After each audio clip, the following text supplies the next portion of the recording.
Hi, welcome back to another edition of the Free Exchange of Ideas. So, I've been hearing a lot about the latest shooters and their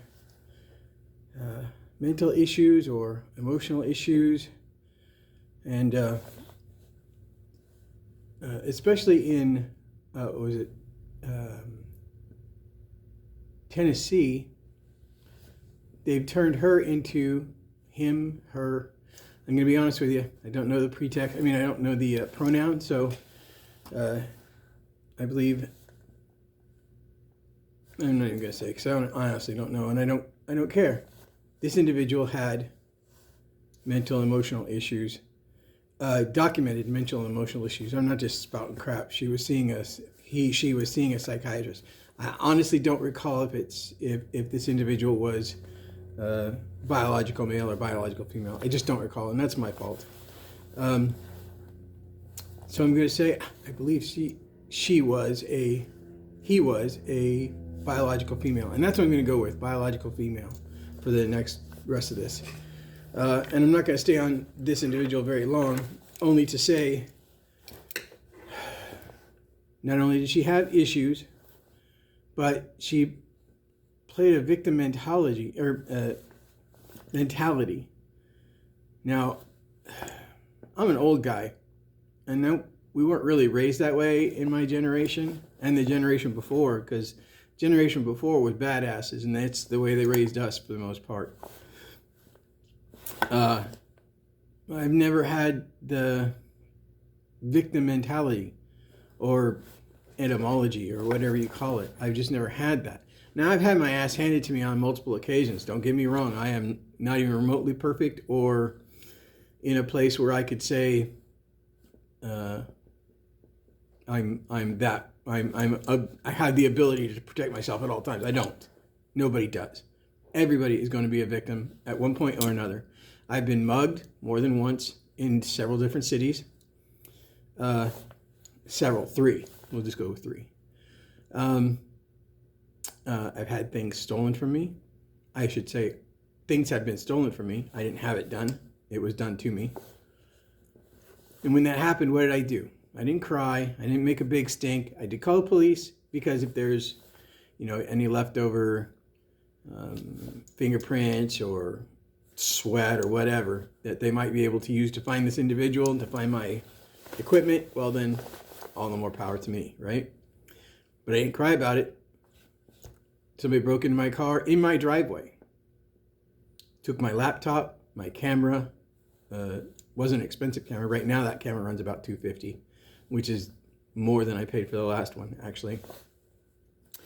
And took a lot of things out of my vehicle that I liked or that I used for work. But at least they didn't take the vehicle. They didn't break things up in my vehicle. They just grabbed what they could find and took off. So, that being said, I just don't feel the need to be a victim all the time or ever, to be honest. I just don't. I do what I need to do to continue doing what I'm doing to save my family or to keep my family safe, to keep my family fed, under a roof, those kind of things. But there's no point in whining or crying or making noise about it because, to be perfectly honest, nobody else gives a shit about you or me. We just don't. We're humans. We're not animals. So there is some empathy there, which I expect. Yeah. Oh, I'm sorry you got robbed. Yeah, that's about as far as I expected to go. Because I'm not going to spend time on it. I'm not going to ruminate on it. I'm not going to worry about it happening again.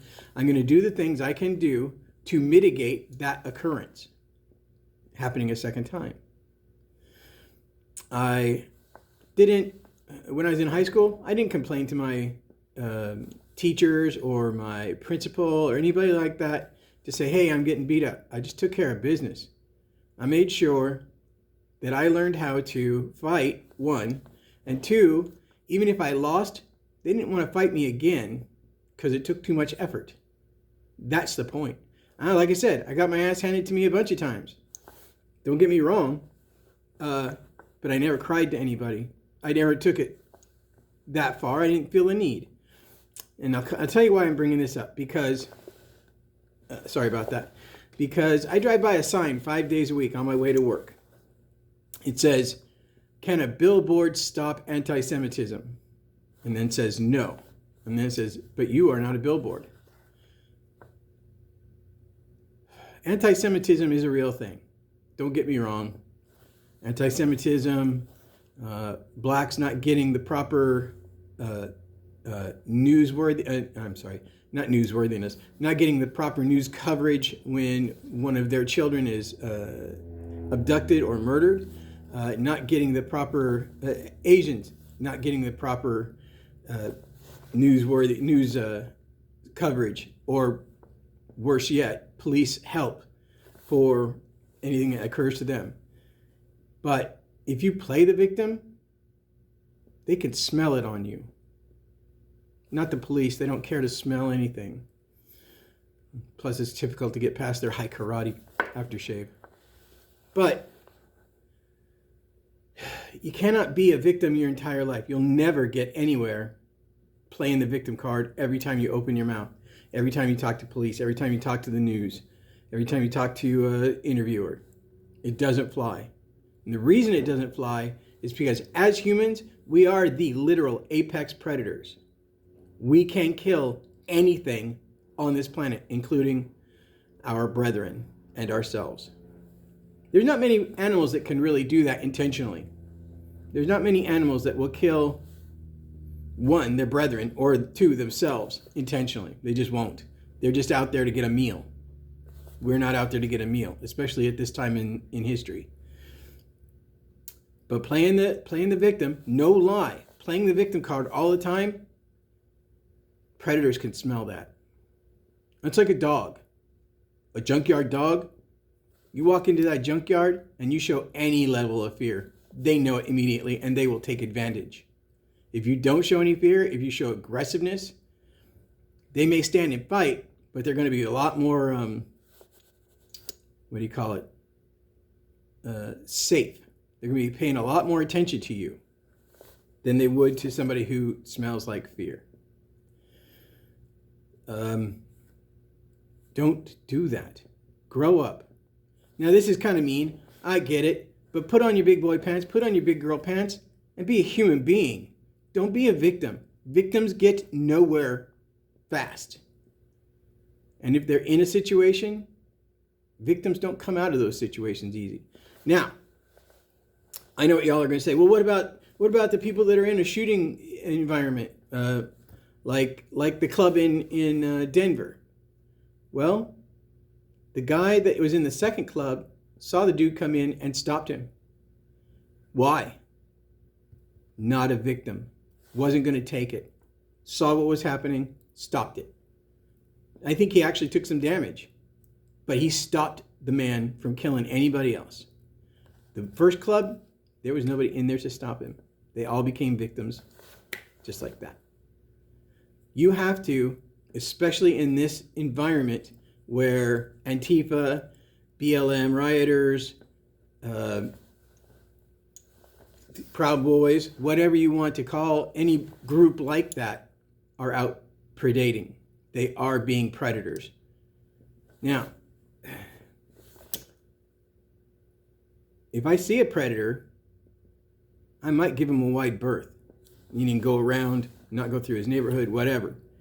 But if he's in my neighborhood, or if he's in the store that I'm in, I'm paying attention to him or her. Don't get me wrong, lots of women could be predators. You don't have to be a predator. All you have to do is pay attention. Situational awareness, right? Just listen to what's going on inside the back of your head. The lizard brain knows all. You'd be surprised if you listen. The lizard brain knows all.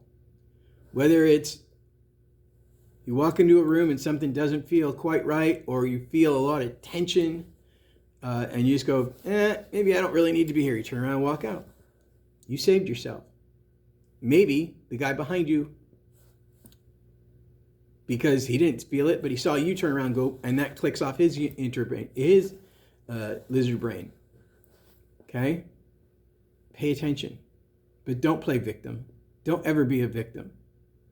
All right, you can be a victim because, like I said before, you have no choice. Eventually, you'll be a victim of something: robbery, burglary, store shooting, whatever.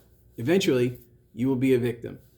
We can't get past it. Almost nobody gets away with it, or gets out of it. But you don't have to play the victim. You don't have to break down and say, "Fuck it, I quit." No, that's not going to fly. That will not work for anyone. It just won't. Be strong. Be forthright. Be honest. Pay attention. Security. Pay attention to your surroundings, and you will be less of a victim. Especially if you actually do pay attention to your surroundings, the people around you will recognize that and either will follow you, or if they're a predator, won't bother you. You're too much of an effort. Predators don't do effort. Bottom line. Predators don't do effort. If it takes time to break into a car, they'll go to the next one because the next one's probably unlocked because that person didn't pay attention. Or think about their stuff. Now, I've heard on several different occasions, "Oh, that guy got shot because he was trying to rob my house. That's why I shot him." "Oh, your stuff is worth more than his life? You think your stuff is worth more than his life?" No, he thought my stuff was worth more than his life. He was wrong. That's important. Castle doctrine is a real thing, and it's been around since the 11th century as a real thing. That's really all I got. Just pay attention, all right? I love you all. I want you to do well. I want you to live long, prosper, raise good kids, raise other people's good kids, help them to raise good kids. Those kind of things. Situational awareness, security, take care of your family. That's the bottom line. Do those things, you'll get along just fine. Okay? You won't get out of something, but you might get out of most of it. All right, that's all I got for you. Remember, fluffy bunny, even fluffy bunnies have teeth and claws for a reason. I just saw a funny video. I'm not going to post it, but that's good enough for you. You'll look for it. Also, live long, fight hard, win the day. Be well. See ya.